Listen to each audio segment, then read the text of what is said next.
महाभारत की कथा में कई प्रसिद्ध प्रसंग हैं, लेकिन कुछ ऐसे भी अध्याय हैं जो कम चर्चित हैं। यह कथा उन घटनाओं में से एक है जब पांडव वनवास में थे और भीम का सामना स्वयं पवन पुत्र हनुमान से हुआ। वनवास के वर्षों में पांडवों को अनेक कठिनाइयों का सामना करना पड़ा। एक दिन द्रौपदी को एक दुर्लभ फूल, सौगंधिक पुष्प, बहती नदी में तैरता मिला। उसका सुगंध अत्यंत दिव्य था। द्रौपदी ने भीम से अनुरोध किया कि वह उस पुष्प को लाने के लिए वन में जाए। भीम, जो अपनी शक्ति और साहस के लिए प्रसिद्ध थे, तुरंत सहमत हो गए और वन में प्रवेश कर गए। उनका मनोबल उच्च था और वे अज्ञात दिशा में बढ़ते चले गए। कुछ समय तक चलते रहने के बाद भीम एक विशाल गुफा के पास पहुंचे। वहां उन्होंने मार्ग में एक वृद्ध वानर को लेटे हुए देखा। वह इतना बड़ा था कि उसका शरीर पूरे मार्ग को ढक रहा था।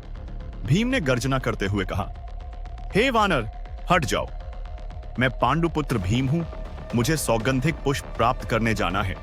वानर ने आंखें खोली और शांत स्वर में कहा, वत्स, मैं वृद्ध हूं, मुझसे उठने की अपेक्षा मत करो। यदि तुम्हें आगे जाना है तो मेरे पूंछ को हटा दो और अपना मार्ग बना लो। भीम को यह सुनकर क्रोध आ गया। उन्होंने सोचा कि एक साधारण वानर उनके बल को चुनौती कैसे दे सकता है। भीम ने वानर की पूंछ को उठाने का प्रयास किया, लेकिन वह हिला तक नहीं।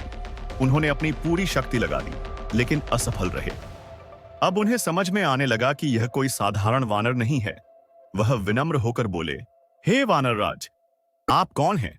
ऐसा कौन हो सकता है जिसकी पूंछ को मैं भीमसेन भी नहीं हिला सकता? तभी वानर ने मुस्कुराते हुए अपना असली रूप प्रकट किया। वह कोई और नहीं बल्कि स्वयं भगवान हनुमान थे, जो भीम के बड़े भाई भी थे, क्योंकि दोनों पवन देव के पुत्र थे। हनुमान ने विनाश को बुलाता है। भीम ने श्रद्धापूर्वक प्रणाम किया। इसके बाद हनुमान ने उन्हें सौगंधिक पुष्प प्राप्त करने का मार्ग बताया और कहा, जब महाभारत का युद्ध होगा तब मैं अर्जुन के ध्वज पर विराजमान रहूंगा और पांडवों की विजय सुनिश्चित करूंगा। भीम सौगंधिक पुष्प प्राप्त कर सफलतापूर्वक लौटे, लेकिन वे केवल पुष्प लेकर नहीं आए थे, बल्कि वे एक महत्वपूर्ण शिक्षा लेकर लौटे थे। शक्ति के साथ ज्ञान और विनम्रता का होना आवश्यक है।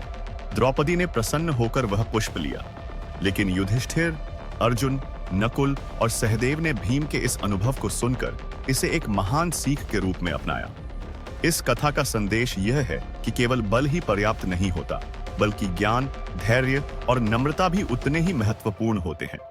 महाभारत के इस गूढ़ प्रसंग में हनुमान और भीम का मिलन केवल दो महान योद्धाओं की भेंट नहीं थी, बल्कि यह धर्म, भक्ति और ज्ञान की परीक्षा भी थी।